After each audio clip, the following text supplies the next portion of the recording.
সিএবির পরিচালনায় এবং উত্তর দিনাজপুর জেলা ক্রীড়া সংস্থার ব্যবস্থাপনায় রায়গঞ্জে শুরু হলো আন্তঃজেলা অনূর্ধ্ব 15 ক্রিকেট টুর্নামেন্ট।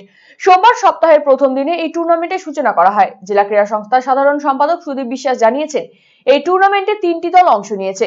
5 এবং 6 ফেব্রুয়ারি খেলবে দক্ষিণ দিনাজপুর জেলার দল বনাম নদিয়া জেলা দল। 8 এবং 9 ফেব্রুয়ারি খেলবে দক্ষিণ দিনাজপুর জেলা বনাম মেদিনীপুরের দল। 11 এবং 12 তারিখ খেলবে নদিয়া বনাম Medinipur.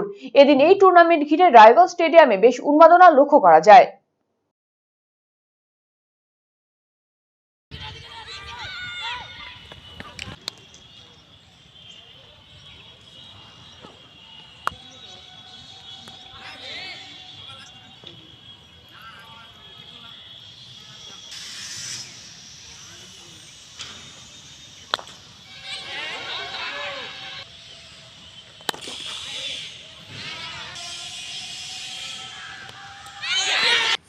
CAB cricket association of বেঙ্গলের পরিচালনায় এবং উত্তর দিনাজপুর ডিস্ট্রিক্ট স্পোর্টস অ্যাসোসিয়েশনের ব্যবস্থাপনায় আজ থেকে শুরু হলো, 12 ফেব্রুয়ারি পর্যন্ত চলবে inter district under 15 2 days cricket tournament.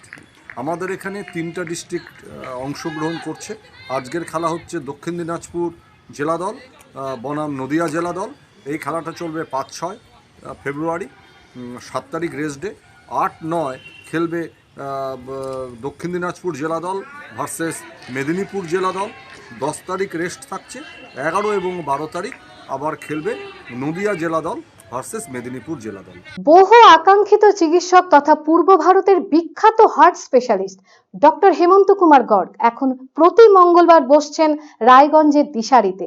শিশু সহ যে কোনো বয়সের রোগীদের হার্ট সংক্রান্ত যে কোনো সমস্যায় আজই যোগাযোগ করুন রায়গঞ্জ উকিলপাড়া স্থিত দিশারি হেলথ কেয়ারে। ফোন নাম্বার 7477785509 ও 7477785512।